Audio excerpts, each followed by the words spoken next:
You know, in the world of trading, we think the big fight is between bulls and bears, but that's not it. The real war, the one that really matters, is the one between a perfect trading system and the flawed, emotional human being who's supposed to be running it. Today, we're going to explore that exact conflict through the story of a trader who had it all figured out, but was almost wrecked by his own human nature. And this quote, well, it says it all, doesn't it? The system was perfect, the user was flawed. This is the story of a trader we'll call Rahul. He had a winning formula, he was making money, but he almost lost everything because of one single powerful and very human feeling, boredom. All right, so let's get into it. Our story starts with what I call the just once mistake. And the craziest part is where it comes from. Not from a big loss, but from the simple boredom that comes with winning, day in and day out. Okay, so take a look at Rahul's profile here. On paper, the guy is absolutely crushing it. He's got a proven system that works in different markets, he's got super strict risk management, never risking more than 1%, and he's been profitable for 3 months straight. By any measure, he's made it. But look at that last bullet point. That's the silent enemy. He is incredibly bored. And for a disciplined trader, let me tell you, boredom is poison. And this is where it all starts to go wrong. Picture it. It's a slow Tuesday afternoon. His system, the very thing making him money, is screaming, "Do nothing, sit on your hands."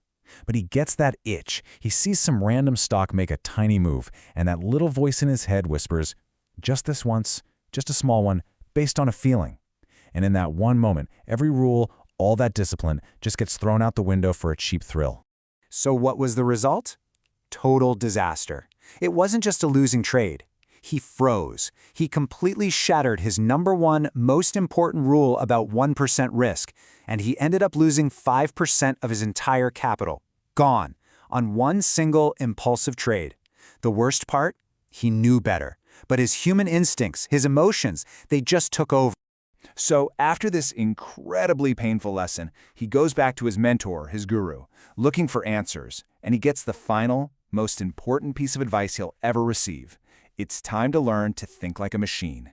It's time for the Algo-Baba mindset. The guru's response is just brilliant. So simple. He just says, "You got bored." Do you know who never gets bored? A computer. And that's it. The light bulb just goes on. The problem isn't the market. It isn't the system. The problem is his own human emotions. And the only solution is to start thinking like the machine. And here's the breakdown side by side. Look at the human trader on the left. We get bored. We have an ego.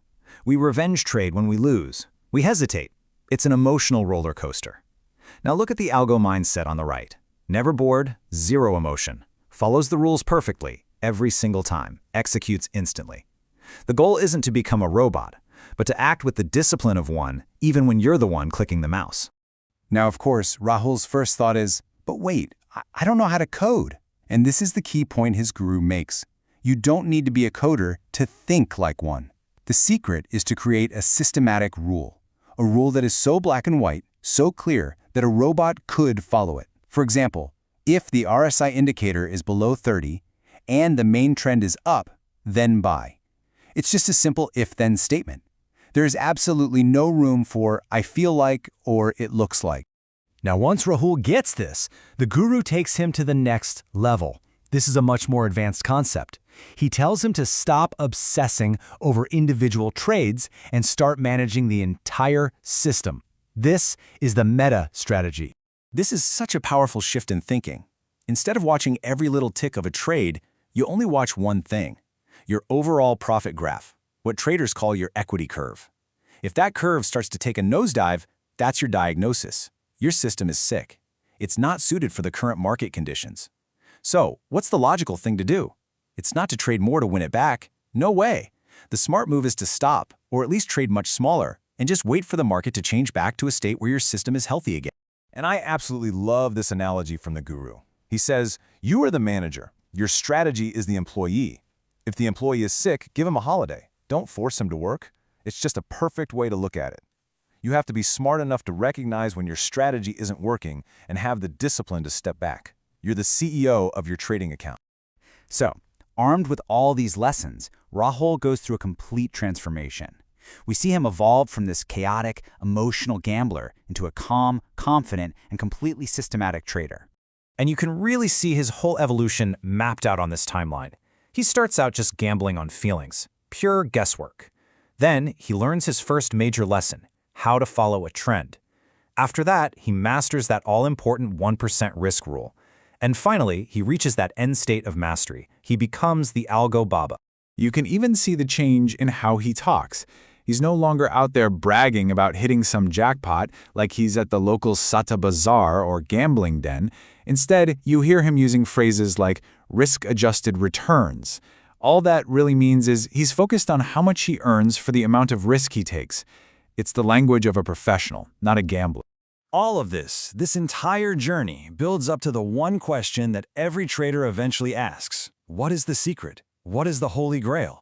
Well, let's get to the final reveal. And here it is, the ultimate lesson from the guru. The Holy Grail is not an indicator. It is not a software. The Holy Grail is you. It's your discipline, it's your ability to follow your own rules, especially when it's boring, or when you're scared, or when it's so tempting to break them. That discipline, that's the Holy Grail. So, what does Rahul's whole story mean for you? Because really, this isn't just about trading. This is a blueprint for mastering any system in any field where your own psychology is the biggest thing standing in your way. So here's the final advice, straight from Rahul. First, stop gambling and start trading. They are two totally different things. Next, you have to accept that proper trading is actually slow and yeah, sometimes pretty boring. After that, stop looking for tips from other people. Start looking for real knowledge for yourself. And finally, test your own ideas and always trust the math. Because it all boils down to this. In the market, your emotions, your ego, your lack of a plan, all of it acts like a tax on your account. And the tax you pay for ignorance is the most expensive one you will ever pay. This journey isn't just about learning to trade. It's about gaining the self-knowledge to survive and ultimately to thrive.